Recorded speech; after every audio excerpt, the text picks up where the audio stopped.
श्री स्वामी समर्थ. मित्रांनो, अधिक मास हा अत्यंत पवित्र आणि दुर्मिळ मानला जाणारा महिना आहे आणि या महिन्यात येणारी पौर्णिमा तर विशेष पुण्यदायी समजली जाते. असे म्हटले जाते की या दिवशी केलेली प्रार्थना, जप, दान आणि भक्ती अनेक पटींना फळ देते. पण तुम्हाला माहित आहे का, अधिक मास पौर्णिमेच्या दिवशी स्वामी समर्थ आपल्या भक्तांना काही महत्त्वाचे संदेश देतात. हे संदेश केवळ धार्मिक नसून आपल्या जीवनातील अडचणी, दुःख, आर्थिक संकट, कौटुंबिक समस्या आणि मानसिक तणाव दूर करण्याचा मार्ग दाखवतात. आजचा हा व्हिडिओमध्ये आपण जाणून घेणार आहोत अधिक मास पौर्णिमेचे महत्त्व, स्वामी समर्थ या दिवशी भक्तांना काय सांगतात, कोणती कामे करावीत, कोणत्या चुका टाळाव्यात आणि आयुष्य बदलणारे स्वामींचे अमूल्य उपदेश. व्हिडिओ शेवटपर्यंत नक्की पहा, कारण शेवटी मी तुम्हाला एक अत्यंत प्रभावी उपाय सांगणार आहे जो अधिक मास पौर्णिमेच्या दिवशी केल्यास स्वामींची कृपा प्राप्त होऊ शकते. चला तर मग आपण व्हिडिओला सुरुवात करूया. श्री स्वामी समर्थ. प्रथम अधिक मासाचे महत्त्व सांगते. हिंदू धर्मात अधिक मासाला पुरुषोत्तम मास असेही म्हटले जाते. हा महिना साधना, जप, तप, दान आणि आत्मचिंतनासाठी सर्वोत्तम मानला जातो. स्वामी समर्थ म्हणतात, माणसाने बाह्य जग जिंकण्यापूर्वी स्वतःच्या मनावर विजय मिळवावा. अधिक मास आपल्याला हीच संधी देतो. या काळात मनातील नकारात्मक विचार, राग, मत्सर, द्वेष आणि अहंकार त्यांचा त्याग करून भक्तीचा मार्ग स्वीकारावा. अधिक मास पौर्णिमेचा एक स्वामी समर्थ संदेश सांगतात. स्वामी समर्थ सांगतात, भिवू नकोस, मी तुझ्या पाठीशी आहे. ही फक्त वाक्य नाही तर प्रत्येक भक्तासाठी आश्वासन आहे. आज अनेक लोक चिंता, कर्ज, नोकरीतील अडचणी, व्यवसायातील नुकसान आणि कौटुंबिक समस्यांमुळे त्रस्त आहेत. पण स्वामी सांगतात की जर श्रद्धा आणि सबुरी ठेवली तर कोणतेही संकट कायमचे राहत नाही. अधिक मास पौर्णिमेच्या दिवशी स्वामी भक्तांना संयम, विश्वास आणि सकारात्मक विचारांचा संदेश देतात. आपण या दिवशी काय केलं पाहिजे? स्वामी समर्थांचा जप करायचा. कसा जप करायचा? 108 वेळा मनापासून करायचा, हळू आवाजात, शांत.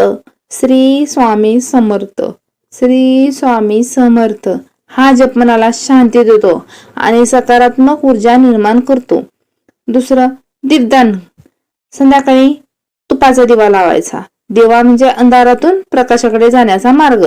तिसरं, दान.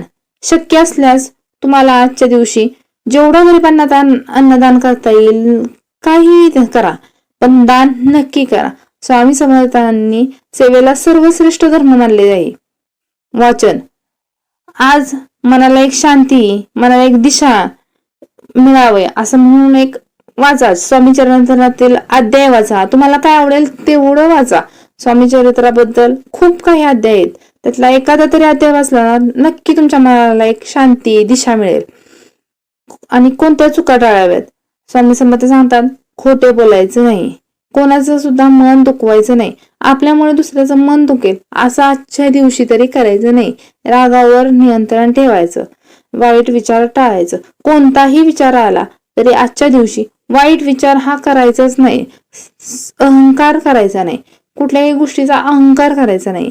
कारण भक्ती फक्त मंदिरात नाही तर आपल्या वागण्यात दिसली पाहिजे. एक संदेश सांगते जो आयुष्य बदलणारा. अनेक लोक विचारतात, मी एवढी भक्ती करतो तरी माझी कामे का होत नाहीत?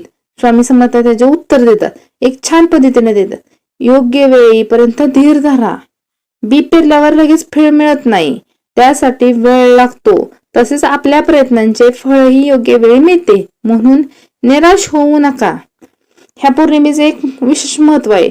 ह्या पौर्णिमेच्या रात्री स्वामींच्या फोटो समोर दिवा लावा, फुले अर्पण करा, 108 वेळा श्री स्वामी समर्थ जप करा.